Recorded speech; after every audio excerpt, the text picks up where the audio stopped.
I gave over Yom Kippur two drashas, which I think that are worth sharing, and they're not Yom Kippur. They're not stuck in Yom Kippur. They apply to every day and to everything, especially now going into. We talked last week about October 7th, but really, it's going into Simchas Torah, and exactly, Simchas Torah is really the day. And when we think about here in Eretz, so we think about back to Simchas Torah. And there's a lot of discussion on the streets of, how do we celebrate Simchas Torah? And I think the general feeling, certainly in the religious community, is that we do not only nothing different, but that we double down on our Simchas Torah, because you stole it from me last year, you tried to steal it from me last year, and you're not going to do that again. As Simchas Torah is a critical day in accomplishing certain things and reaching God in a certain way, and reaching towards God in a certain way. That there's no there, there's it only strengthens the Jewish people. Not It's not something inappropriate. It's not dancing and singing for the sake of dancing and singing. It's dancing and singing for the sake of connecting to God and connecting to His Torah, which is something that we need now more than ever. But there are two ideas that I want to share, and then we'll see if we have time to get on to Sukkot. And if we don't have time to get on to Sukkot, then I'll make a special. It'll be my pre-Sukkot video. Okay, so the first thing I want to talk about is like this: that the place of there's a Gemara that talks about the great sage Rabbi Yehuda Nossi. Rabbi Yehuda Nossi was Judah the Prince. He was the one that redacted the Mishnah. He was the editor of the Mishnah, and he was an incredible human being. The Gemara describes him as a person with incredible talents, incredible abilities.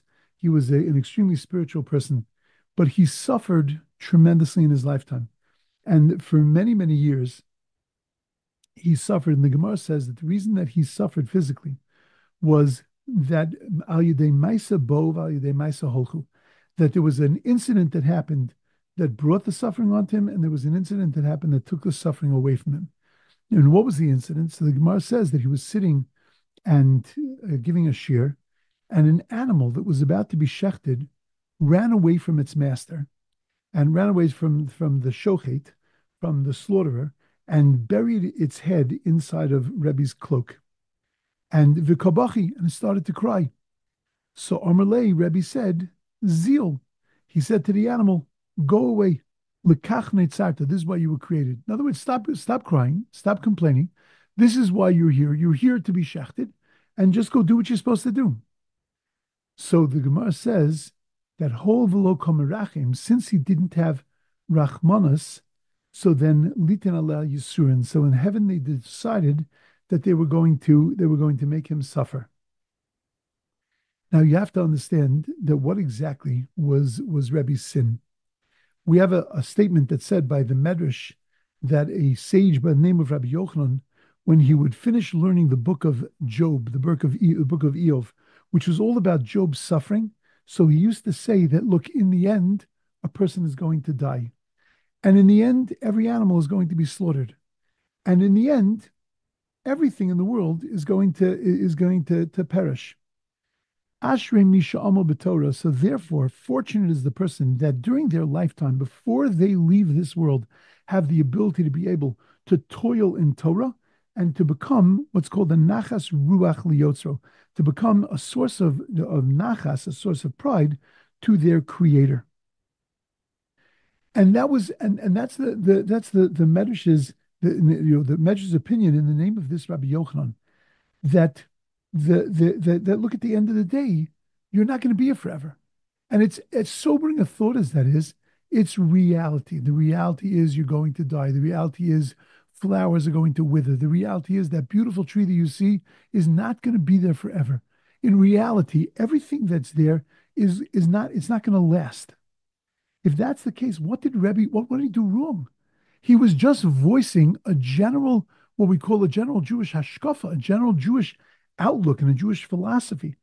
And who is he expressing it to? It's not like he said it to you. like he made you feel bad and he sent you into a funk and a depression. He said it to a goat, to a sheep. He said it to an animal. We know that you're not allowed to cause an animal pain. It's a biblical prohibition called tsar balei chaim, but it's not talking about emotional pain. When you send your animal to the psychologist, that's it. You don't got to worry about that. You didn't do anything wrong, right? You did something that, now he's going to sit on the couch and have to talk to his, to his psych about it. Trust me, that's not you don't have to worry about that. So what did he do wrong, Rebi? So listen to this unbelievable idea. What Rebi did wrong, and the reason why in the heavens Rebi had to suffer in order to be able to understand the world in a better way, which is what happened ultimately, because the Gemara tells the story that how did he get out of his suffering? He walked into his house 13 years later. One day he walked into his house and he saw his maidservant was sweeping out the weasels in the house. But she wasn't just sweeping out the weasels, she was whack-a-mole.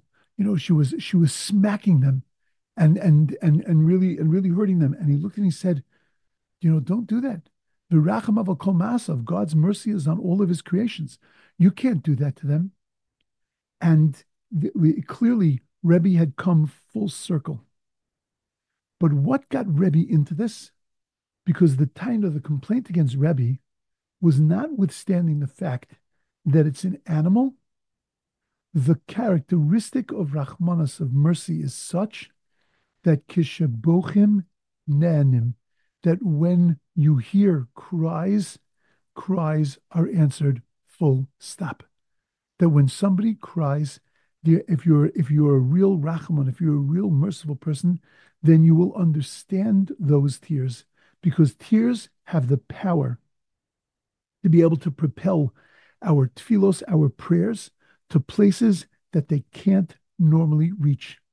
The Torah says by orphans and widows that you have to be very, very careful not to hurt an orphan and a widow. Because if an orphan and a widow cries out to God, im tzok yitzak elai, this is a verse in the Torah, if they cry out to me, shamoa eshma tzakaso, I'm going to hear their cries. And it doesn't make a difference who they are, and it doesn't make a difference how pious they are and how religious they are.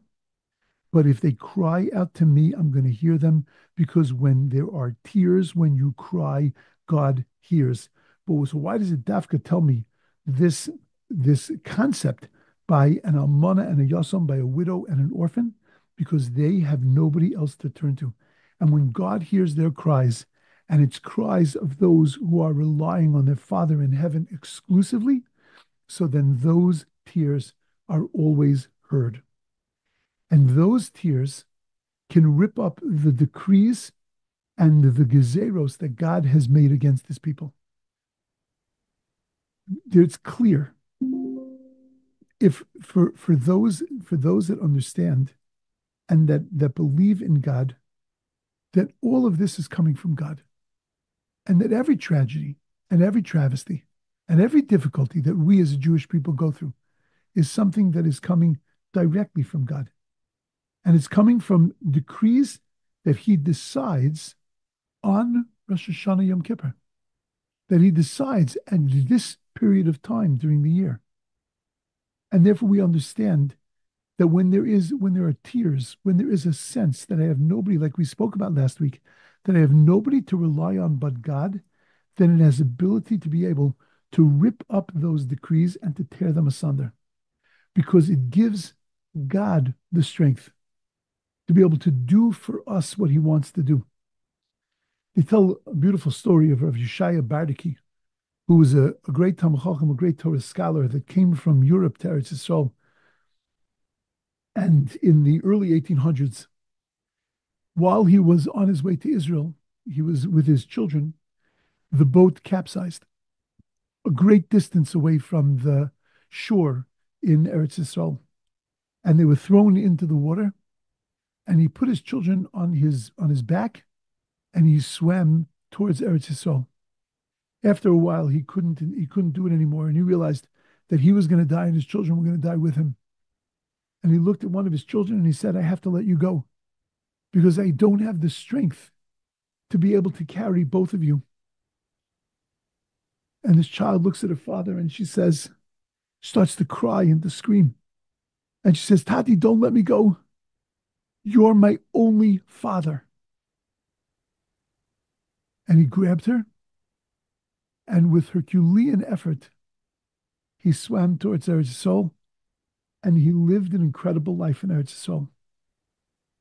On his deathbed, he turned to his daughter and he said, you remember many years ago when you cried to me and you said to me, I have only one Tati, I have only one father? So he said to her, remember that always. And that's the way you have to approach God. You have to approach God that you have only one father. And those kinds of tears can change the world. The Medrash tells over that the prophet Jeremiah, during the time of the destruction of the temple, during the exile after the destruction, when they were on their way down to Babylon, when they were on their way to exile, he went with those that were exiled from Jerusalem, but there was a group that was left back in Yerushalayim. And he decided in the middle of the way that he needed to go back and to take care of those. And as he turned away from those that were going down to exile and trying to comfort them and to give them solace, so the verse says, Al Naros Bavel Sham Yoshavnu Gam Bechinu, that on the rivers of Babylon, there we sat and there we cried. Says the Medrash, what was the crying? Yirmiyahu turned to them as they were crying to him and saying to him, Rebbe, don't leave us.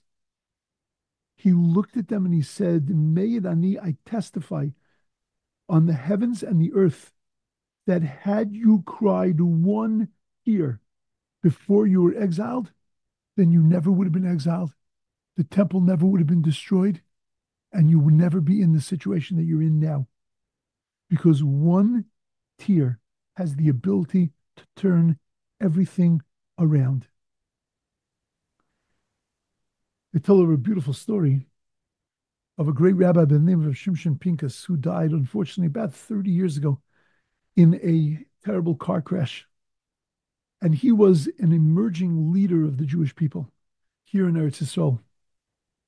And he lived in a place called Ofakim, which was a new settlement, a new Torah settlement. And they were davening inside of some bomb shelter.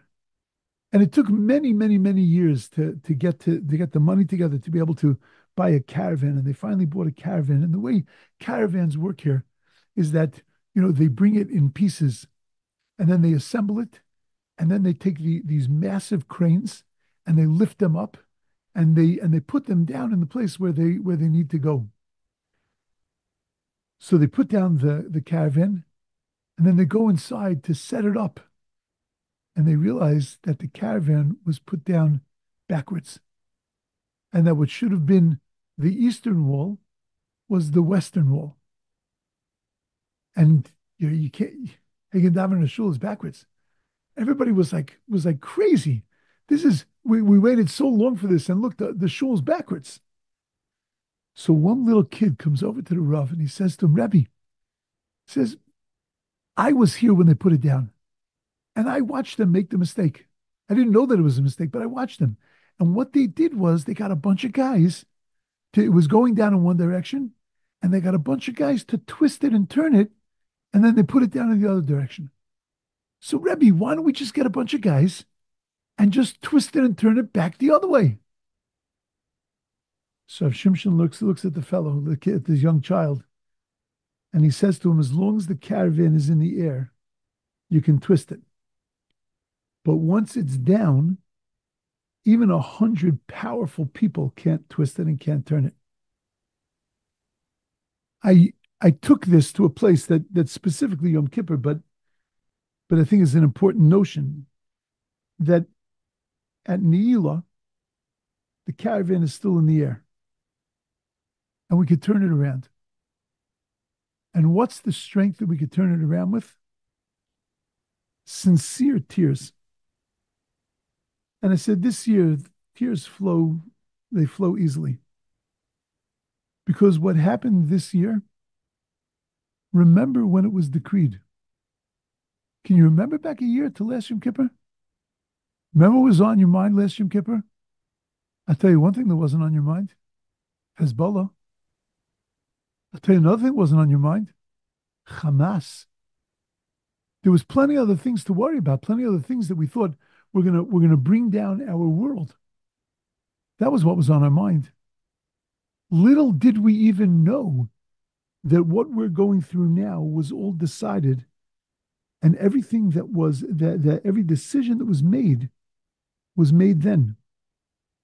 When we said the words by Ne'ilah, Avinu Makenu, our Father, our King, Aseh leman harugim al shem kodechecha, do it for the sake, listen to our prayers for the sake of those that are killed for the sake of your holiness. Aseh leman tivuchem al yichudecha, those that are slaughtered for the oneness of your name. Leman boy ve'ishu v'mayim al kiddush shmecha, you do it for the sake of those that come through fire and water to sanctify your name. We had no idea what was going to come down. But we have every idea now of what happened, every idea of what was decided. And therefore, if we want to turn the caravan around, now is the time to turn the caravan around. Who knows what's in store for us? Who knows what kind of gezeres, what kind of decrees God is leveling against his people? But we have the ability to be able to turn those around. How do we turn them around? So tears is one effective method. But there is another effective method. The Gemara tells a story of Rabbi Akiva and Rabbi Eliezer. There was a terrible drought and famine in the land of Israel. They had fasted for many, many days, as per the Halacha. Rabbi Eliezer stood up to lead the service, and he added in 24 different prayers. And then Rabbi Akiva, and nothing happened. No rain, nothing happened. And then Rabbi Akiva got up. And Rabbi Akiva said, Avinu Malkeinu ein lanu melech elo ata. Said, God, our Father, our King, there is no king other than you. Avinu Malkeinu, our Father, our King, lemancha rachem aleinu, for your sake, be merciful to us. And the heavens opened up, and the rains cascaded to the ground. The people started to look at Rabbi Eliezer and to deride him and say, you're nothing in comparison to Rabbi Akiva. Rabbi Akiva said 2 sentences and it started to rain. You stood there 24 different tefillos and you couldn't get any rain out of the sky. A heavenly voice, says the Gemara, came out and said that it's lo mipnei shezeh gadol mizeh. It's got nothing to do with the fact that this one is greater than that one, that Rabbi Akiva is greater than Rabbi Eliezer, ela shezeh maver amidosav, but that Rabbi Akiva is somebody who has the quality, the trait called maver amidosav. That means he has an incredible amount of patience and forbearance. And he has the ability to be able to handle everything. That's why God listened to his prayers. But if you stop to think about it for a second, if you're telling me that Rabbi Akiva has that quality and Rabbi Eliezer doesn't have that quality, Rabbi Eliezer was a tougher, harder person, then doesn't that mean that Rabbi Akiva was better than Rabbi Eliezer? What did the heavenly voice mean when it said, it's not because Rabbi Akiva was better than Rabbi Eliezer, it's just because Rabbi Akiva was better than Rabbi Eliezer? Like, what are you saying? He was better than Rabbi Eliezer. He was a finer person than Rabbi Eliezer. It makes him better. You know, we have a similar problem by Hillel and Shammai. Right? We know Hillel and Shammai. Right? Those two, the two greats, the giants. We know all their stories. We've learned them together. Right? We know that for 3 years, there was a debate in the academy as to whether the halacha follows like Hillel or whether the halacha follows like Shammai. And they voted that the halacha is going to be like, and then a heavenly voice came out and said that the halacha is going to be like Beis Hillel. And why is it going to be like Beis Hillel?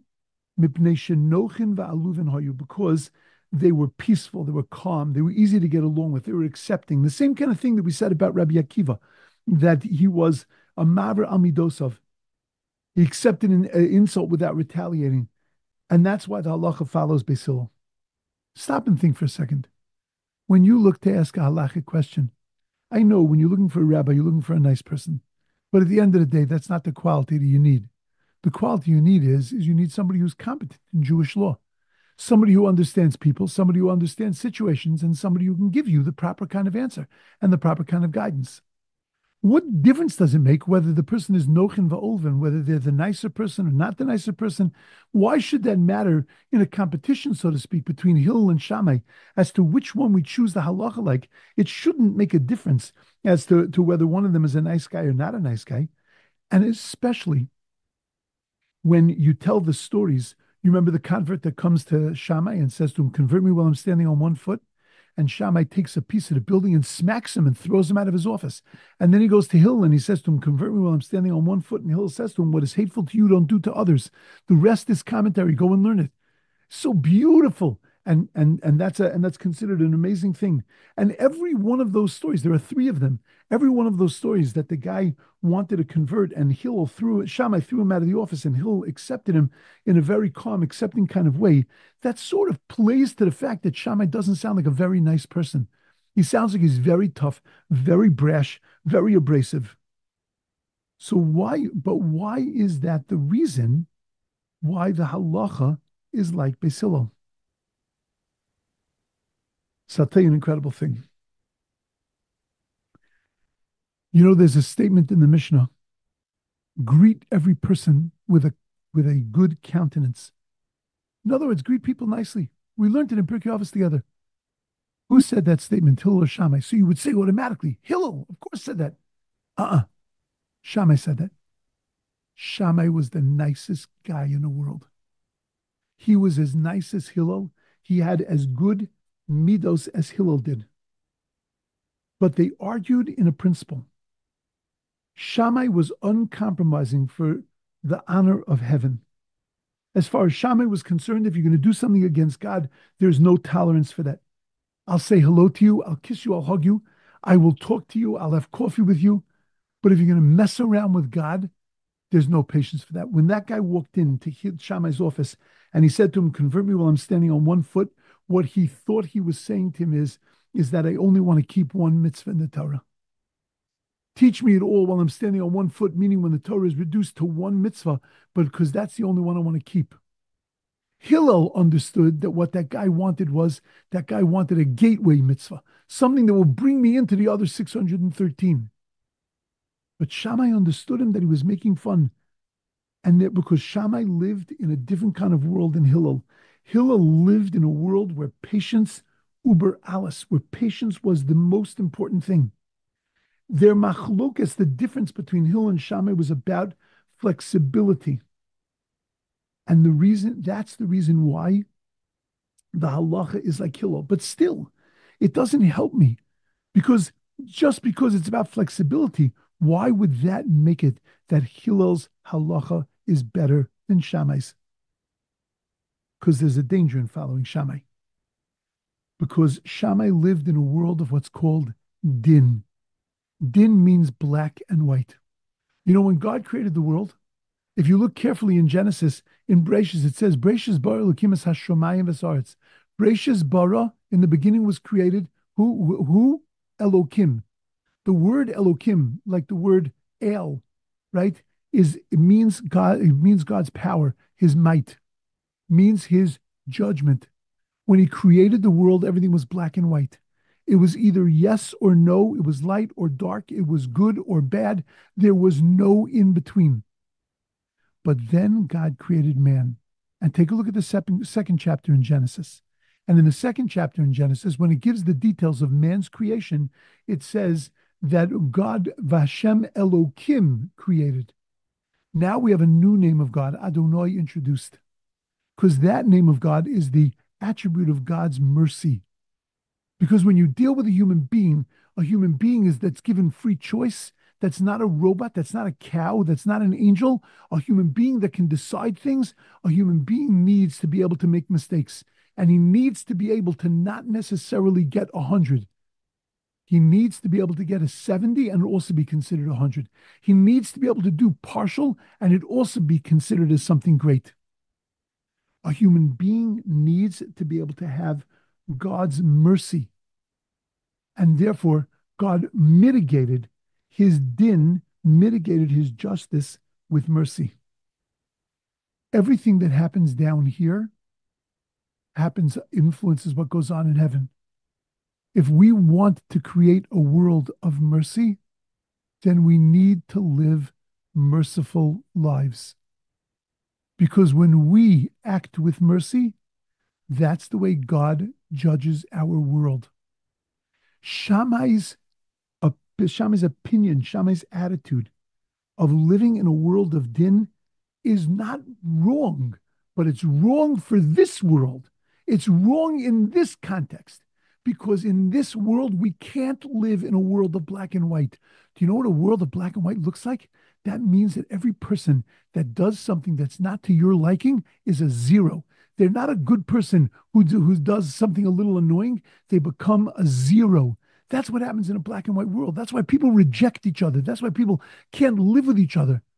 Because we live in a black and white world.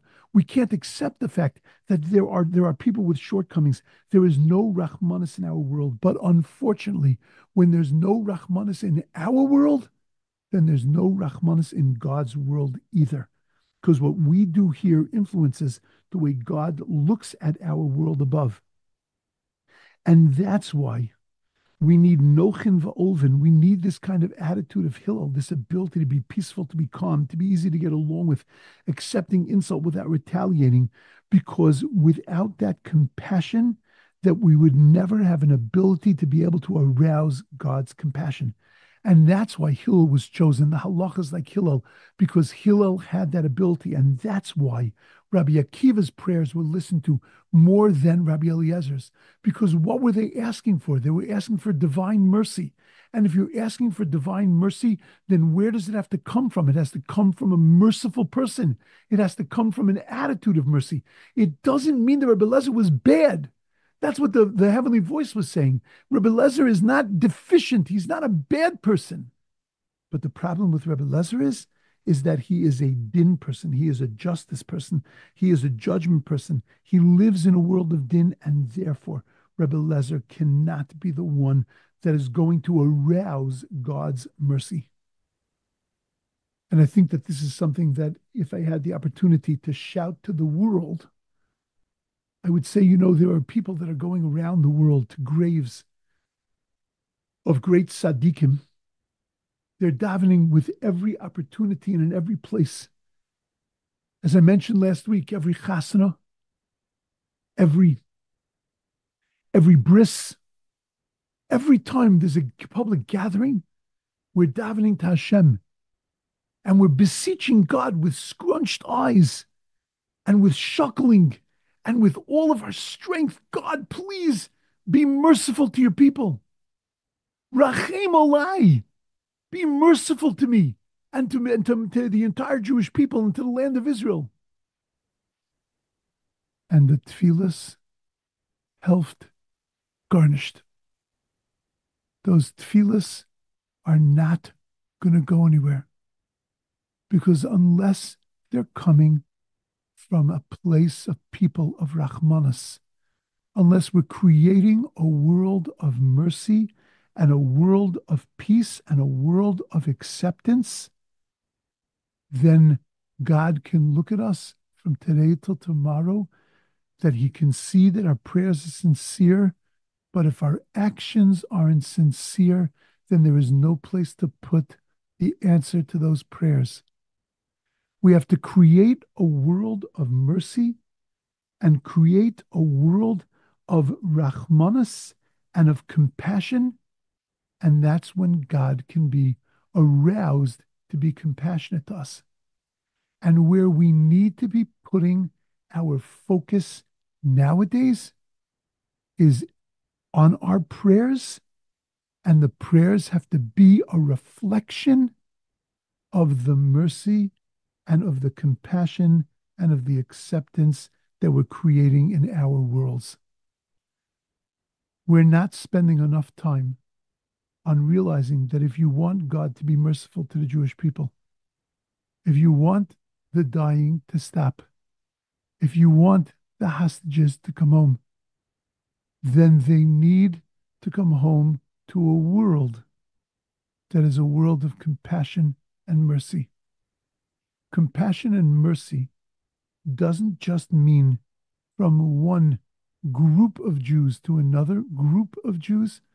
It doesn't mean being accepting of different ideologies, but it's in our interpersonal relationships between us and our spouses, between us and our children, between us and our parents, between us and our brothers and sisters, between us and our friends. It needs to be a world of compassion. Because if we would build a world of compassion, then God will respond with compassion to us. And that's where we need to be putting our focus.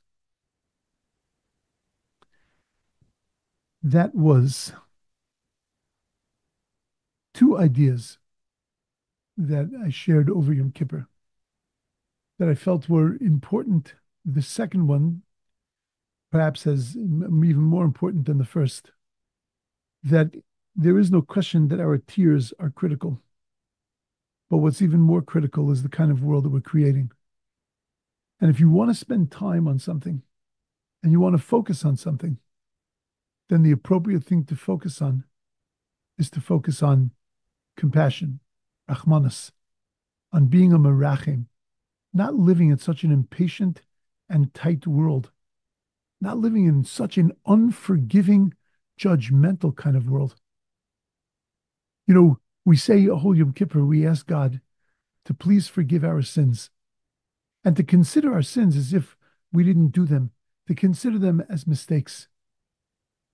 But think about it. Do we do that to people? How many people have we written off in our lives because they did something to us and that we didn't show them that kind of compassion and we didn't show them that kind of acceptance and that kind of forgiveness? We ask God to look us, to see us in a good light and to remember us for good. Is that the way we see other people? That's, I think, where our focus has to be. What we need to be pouring a lot of strength and energy into.